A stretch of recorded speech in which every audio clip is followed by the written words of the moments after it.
கிறிஸ்துவில் பிரியமுள்ள ஆரோக்கிய எண்ணெயின் அன்பு பக்தர்களே, பாஸ்கா காலத்தின் 4ஆம் வாரத்தின் இறுதியில் இருக்கிறோம். இந்த பாஸ்கா காலம் முழுவதும் நாம் கேட்கின்ற இறை வார்த்தைகள், திருத்தூதர் பணிகள், ஆக்ட்ஸ் ஆஃப் த அப்பாசல்ஸ், செயல்கள். ஆண்டவர் இயேசுவினுடைய உயிர்ப்புக்கு பிறகு அவர்கள் என்ன செய்தார்கள், அவர்கள் எவ்வாறு வாழ்ந்தார்கள், அவருடைய வாழ்க்கையிலே ஆண்டவருடைய பிரசன்னம், ஆண்டவருடைய வழிநடத்துதல் எவ்வாறு இருந்தது என்பதை எண்பிக்கின்றது. அந்த ஆண்டவருடைய பிரசன்னத்தால் ஆட்கொள்ளப்பட்டு ஒவ்வொரு நாளும் கிறிஸ்தவர்களுடைய எண்ணிக்கை பெருகிக் கொண்டே இருந்தது. அடுத்து வந்த ஓய்வு நாளில் ஆண்டவரின் வார்த்தையை கேட்க ஏறக்குறைய நகரத்தார் அனைவரும் கூடி வந்தனர். நகரத்தார் அனைவரும், இந்த ஒரு வார்த்தைக்கு பின்னால் இருக்கின்ற பின்புலம், the background of the words today என்னென்றால், பிசிதியாவில் இருக்கின்ற அந்தியோக்கியா நகரம் அந்த காலத்திலே மிகவும் வளமை பெற்ற நகரமாக, செழிப்பான நகரமாக, எல்லோரையும் ஈர்க்கின்ற ஒரு நகரமாக, எல்லா தரப்பு மக்களும் ஈர்க்கின்ற நகரமாக இருந்தது அந்தியோக்கியா. சென்ற வாரத்தில் நாம் கேட்டோம், அந்தியோக்கியாவில் தான் முதலாக கிறிஸ்தவர்கள் அந்த கிறிஸ்துவனுடைய வார்த்தையை பின்பற்றியவர்கள், கிறிஸ்துவனுடைய சீடர்களால் அவர்கள் முதல் முறையாக அழைக்கப்பட்டார்கள். தொடக்க காலத்தினுடைய முதல் திரு அவை, முதல் சபை. அங்குதான் அதிகமாக ஆண்டவருடைய வார்த்தையை கேட்ட மக்களுடைய எண்ணிக்கை அதிகமாக இருந்தது. அதனால் ஏறக்குறைய நகரத்தார் அனைவரும் அங்கே கூடி வந்தார்கள் என்றால், அந்த அளவுக்கு ஆண்டவர் இயேசுவின் மீது ஈர்ப்பு கொண்ட மக்கள் அங்கே வந்திருந்தார்கள். இந்த நகரம் எப்படி உருவானது என்றால், ஆண்டவர் இயேசு கிறிஸ்துவினுடைய பிறப்பிற்கு 300 ஆண்டுகளுக்கு முன்பாக, அப்படின்னா 2000 நம்ம 2000 இருக்கின்றோம். இதுக்கு 300 ஆண்டுகளுக்கு முன்பாக த கிரேட் அலெக்சாண்டருடைய சீடர்களில் சக்சஸரில் ஒருத்தரால் இந்த நகரம் உண்டாக்கப்பட்டது. அதற்கு முன்பாக 600 ஆண்டுகளுக்கு முன்பாக, கிறிஸ்து பிறப்பதற்கு 600 ஆண்டுகளுக்கு முன்பாக இந்த பகுதி எல்லாமே ரோமானியர்களுடைய காலனியாக, ஆதிக்கத்தின் கீழ், ரோமானியர்களுடைய ஆட்சியின் கீழ் இருந்தது. உலகத்திலேயே மிக நீண்ட பேரரசு ரோமானிய பேரரசு. ஏறக்குறைய 300 ஆண்டுகள் நாம் ஆங்கிலேயர்களால் ஆட்சி செய்யப்பட்டிருக்கிறோம். இந்த ரோமானிய பேரரசின் கீழ்தான் ஆண்டவர் இயேசு கிறிஸ்து பிறக்கிறார். அப்போ இஸ்ரேல் அப்போது பாலஸ்தீன் அவருடைய கட்டுப்பாட்டில் இருக்கின்றது. அதற்கு முன்பாக கிரேக்க ஆதிக்கம் இருந்ததனால்தான் கிரேக்கத்திலே புதிய ஏற்பாடு எழுதப்பட்டது. இந்த கலாச்சார பின்னணியோடு நாம் பார்க்கின்ற போது, அந்த ரோமானிய ஆதிக்கத்தில் இருந்ததனாலே, கிரேக்க கலாச்சாரத்தினுடைய ஆதிக்கம் இருந்ததனால், இந்த அந்தியோக்கியா நகரம் அங்கிருந்த எல்லா மக்களுக்கும் ஒரு பெரிய வாணிப தலமாக இருந்தது. இங்கிருந்து எந்த பகுதிக்கும் செல்லலாம். அந்த அளவுக்கு ஒரு பன்னாட்டு தலமாக இந்த அந்தியோக்கியா இருந்ததனால், பல நாடுகளிலிருந்தும் பல இடங்களிலிருந்து மக்கள் இங்கே குடியேறியிருந்தார்கள். இங்கே குடியேறியிருந்தவர்களுடைய பார்த்தால் கிரேக்கர்கள், என கிரேக்கத்தினுடைய ஆதிக்கம், எபிரேயர்கள், ஜூஸ், யூதர்கள், ரோமானியர்கள், என ரோமானியர்களுடைய ஆட்சியில் இருக்கின்றது. எனவே இந்த 3 இன மக்களும் அங்கே இருக்கின்றார்கள். இந்த 3 கலாச்சாரத்தினுடைய தாக்கம் அங்கே இருக்கின்றது. பணக்காரர்கள் இருக்கின்றார்கள். அதனால தான் இங்கே போய் வீடு பிடிக்கிறதுக்கு, அதுவும் கிரவுண்ட் ஃப்ளோரில் வீடு வாங்குறதுக்கு போட்டி போட்டுக்கொண்டு மக்கள் செல்வார்களாம். அந்தளவுக்கு it was attractive city at the time of Jesus. அப்போது எல்லாரும் வந்ததுனால பயங்கரமான ஒரு பெரிய கலாச்சாரம். இந்த காலகட்டத்தில் தான் ஆண்டவர் இயேசு கிறிஸ்துவை பற்றி அந்த கிறிஸ்தவ மதத்தினுடைய அறிமுகம் எல்லோருக்கும் செல்கிறது. இயேசு கிறிஸ்துவை பற்றி போதிக்கின்றார்கள். அதிலே அதிகமாக இந்த கிறிஸ்தவ மதத்தை, கிறிஸ்தவ நெறியை கூட்டமாக வந்தவங்க யாருன்னு கேட்டால், விவிலிய அறிஞர்கள் சொல்வது பெண்கள், எலீட் விமன். எலீட் விமன்னா பணக்கார பெண்கள். அப்போது வாழ்க்கையில் ஒரு பெரிய மாற்றம். அதே நேரத்தில் யூத சமூகத்தில் இந்த அறநெறி வாழ்க்கை, மாரல் லைஃப், குடும்ப வாழ்க்கை என்பது மிகவும் கட்டுக்கோப்பான ஒன்று. எனவே பல கலாச்சார மக்கள் அங்கு வந்ததுனால அந்த குடும்பத்தில் பிளவு ஏற்பட ஆரம்பிக்கிறது. The marriage is broken out. நிறையா பெண்கள் விதவைகள். ஏன்னா பல கலாச்சாரம், யூத கலாச்சாரம், ரோமானிய கலாச்சாரம், பிறகு கிரேக்க கலாச்சாரம்.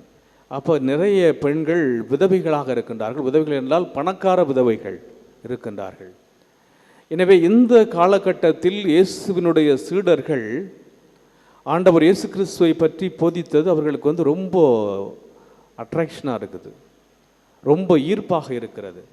எனவே இந்த கூட்டம் ஈர்ப்பு மட்டுமல்ல, அவர்களுக்குள் ஒரு பெரிய மாற்றத்தை கொண்டு வர ஆரம்பித்ததுனால கூட்டம் அதிகமாயிடுச்சு.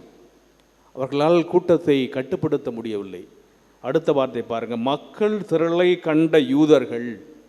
ஏன்னா இவ்வளோ பேர் ஆண்டவர் இயேசு கிறிஸ்துவின் மீது எல்லாரும் போகிறாங்களே, அவரை பின்பற்றிட்டு போகிறாங்களே, இப்படியே விட்டால் எல்லாரும் அவர் பின்னாடியே போயிடுவாங்க, நாமும் நம்முடைய இனம் முழுவதும் அழிந்து விடுவோம். எனவே நாம் ஒருவருக்காக இயேசு இறப்பது என்று தலைமை குருக்களும் யூதர்களும் முடிவு பண்ணாங்க. இயேசுவை சிலுவையில் அறைந்து கொண்டார்கள். 3 நாட்களுக்கு பிறகு உயிர் தெழுந்தார். ஆண்டவர் இயேசு உலகிலே இருந்த பொழுது என்னென்ன அதிசயங்களை, அற்புதங்களை செய்தாரோ அதே புதுமைகளை சீடர்கள் செய்கின்றார்கள். அவங்களால ஒன்றுமே பண்ண முடியலை. ஓடி ஒளிந்தவர்கள், மறுதளித்தவர்கள், கதவை பூட்டிக்கிட்டு இருந்தவங்க இப்பொழுது ஆண்டவர் இயேசு கிறிஸ்துவுக்காக இயேசுவால் ஆட்கொள்ளப்பட்டு, இயேசுவினுடைய வல்லமையினால் ஆட்கொள்ளப்பட்டு தைரியமாக போதிக்க ஆரம்பிக்கிறாங்க. இந்த தைரியமாக போதிக்க ஆரம்பித்த உடனே கூட்டம் அதிகமாகிடுச்சு. இயேசுவினுடைய உயிர்ப்புக்கு பிறகு முதல்ல இந்த ஜியோகிராஃபி, இயேசுனார் எங்கே இருந்தார்? நாசரேத்தில் இருந்தார், கப்பர்நகூமில் இருந்தார், ஜெரிக்கோவில் இருந்தார், எருசலேமில் இருந்தார். உயிர்ப்புக்கு பிறகு பவுண்ட்ரி அவுட் ஆயிட்டு, அந்த எல்லையை தாண்டி மக்கள் எல்லா இடத்துலேருந்து வந்து ஆண்டவர் இயேசுவை பின்பற்ற ஆரம்பித்தோன்னா கூட்டம் அதிகமாகிடுச்சு. உங்களால் ஒன்றுமே பண்ண முடியவில்லை. அப்போ பொறாமையால் நிறைந்து பவுல் கூறியதை எதிர்த்து பேசி அவரை பழித்துரைத்த. They are insulting him. ஆண்டவர் இயேசுவை பற்றி இவர்கள் போதித்ததை பார்த்தவர்கள் என்ன பண்ணுறாங்க? இன்சல்ட் பண்ணுறாங்க, கேலி செய்கிறாங்க, கிண்டல் செய்கிறாங்க. இதுவரைக்கும் பயந்திருந்தவர்கள் பவுலும் பவுனபாவும் துணிவுடன் தைரியமாக அவங்கள பார்த்து சொல்கிறாங்க, கடவுளின் வார்த்தையை உங்களுக்குத்தான் முதலில் அறிவிக்க வேண்டி இருந்தது. ஏன்னா நீங்கள் யூதர்கள், கடவுள் ஆண்டவருடைய அந்த மீட்பு உங்களுக்கு தான் வந்துச்சு. ஆனால் நீங்கள் அதனை உதறி தள்ளி அதை கேட்காம நிலைவாழ்வுக்கு தகுதியற்றவர்கள் என்று உங்களுக்குள்ளே நீங்கள் தீர்ப்பிட்டு கொண்டீர்கள். அதனால் போங்கடா, நாங்கள் பிற இனத்தாடம் செல்கிறோம். யார் யார் எல்லாம் ஆண்டவர் இயேசு கிறிஸ்துவின் மீது நம்பிக்கை கொள்கின்றார்களோ, யார் யாரெல்லாம் ஆண்டவர் இயேசு கிறிஸ்துவை ஏற்றுக்கொள்கின்றார்களோ, யார் யாரெல்லாம் இறை வார்த்தைக்கு செவிமடுக்கின்றார்களோ அங்கே நாங்கள் போகிறோம்.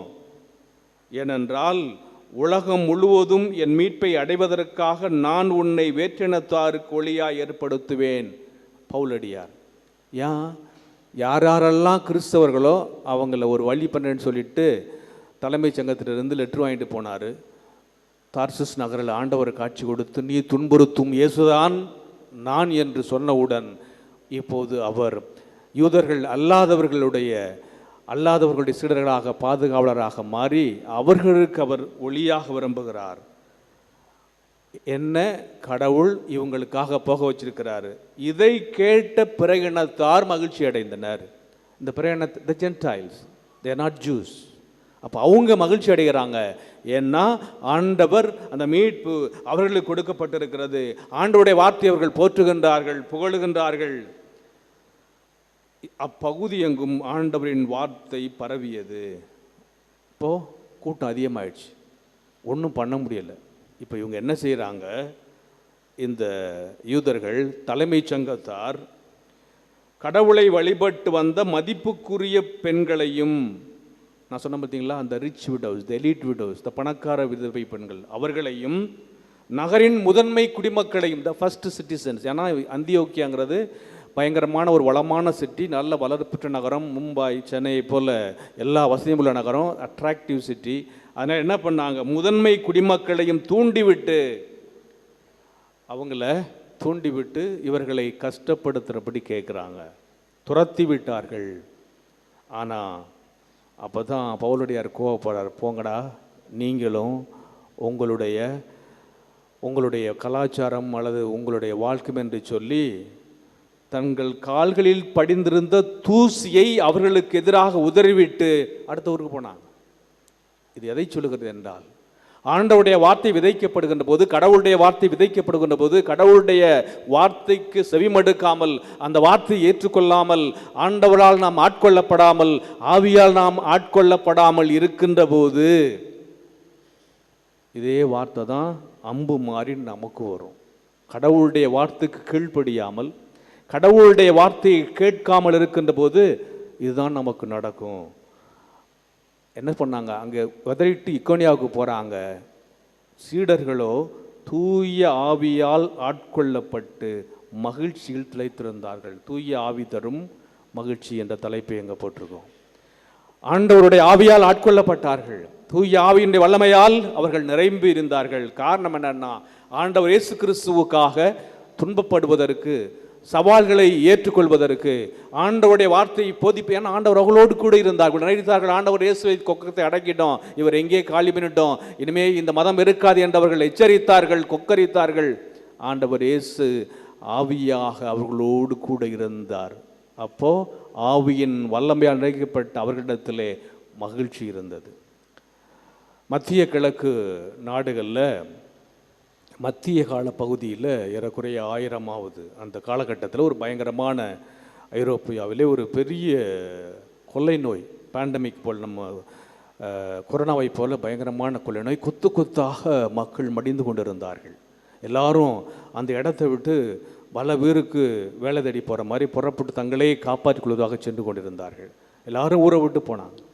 அப்போ ஒரு வீட்டில் உள்ள அப்பா அம்மா தங்களுடைய கிளம்பிக்கிட்டு இருக்கிறப்ப தன்னுடைய ஒரே மகனை பார்த்து கூப்பிட்றாரு, வாப்பா போயிடுவோம், நம்ம இங்கே இருந்தால் நாமும் இங்கு பிழைப்பது கஷ்டம் என்று சொல்லி அந்த ஒரே மகனை அழைத்தார்கள். நீங்கள் போங்க, நான் வரமாட்டேன் என்று சொன்னான் அவன். சரி என்று அவனை விட்டுவிட்டார்கள். புறப்பட்டு அவர்கள் போய்விட்டார்கள். கொள்ளை நோய் குறைந்த பாடில்லை. ஆனால் இந்த இளைஞன் ஆண்டவர் இயேசு கிறிஸ்து மீது கொண்ட நம்பிக்கையினாலே தான் மட்டுமல்லாமல் அங்கிருந்தவர்களுக்கெல்லாம் உதவி செய்தான். கடைசி வரை அவனுக்கு எதுவுமே ஆகலை.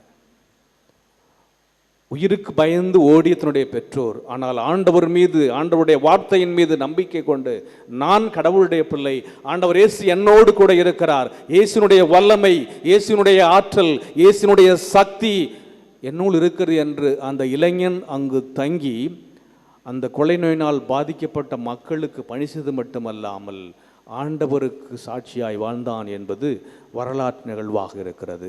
எனவே பாஸ்கா காலத்தினுடைய 4ஆம் இருக்கின்ற நாம், இயேசுனுடைய சூடர்கள் ஆவியால் ஆட்கொள்ளப்பட்டு மகிழ்ச்சியில் திளைத்தார்கள். அன்னையினுடைய திருத்தலத்துக்கு வந்திருக்கின்ற நாம் அதே கிறிஸ்துவின் ஆவியால் ஆட்கொள்ளப்படுகின்ற போது எத்தகைய தடைகள், எத்தகைய சவால்கள், எத்தகைய எதிர்ப்புகள் வந்தாலும் ஆண்டவர் இயேசு நம்மோடு கூட இருந்து நம்மை வழிநடத்துகிறார் என்ற நம்பிக்கையிலே நாம் இணைந்து வாழ்கின்ற போது, இந்த நற்செய்தியில் சொன்ன பிலிப்புக்கு சொன்ன வார்த்தை, எப்பா நானும் என்னுடைய தந்தையும், நீ என்ன கண்டா என்னுடைய தந்தையை கண்டது மாதிரி நான் அவளது செல்லாற்று என்று சொன்னது போல, ஆண்டவர் இயேசு அவர்களோடு கூட இருக்கிறார், தந்தை அவர்கள் இருக்கிறார் என்பதை நற்செய்தி எடுத்து காட்டுவதைப் போல ஆண்டவருடைய ஆவி நம்மோடு கூட இருக்கும். அத்தகைய வல்லமையான காரியங்கள் நமக்கு நடக்க இறைவனிடத்திலே இணைந்து தொடர்ந்து இப்பலியில் ஜெபிப்போம்.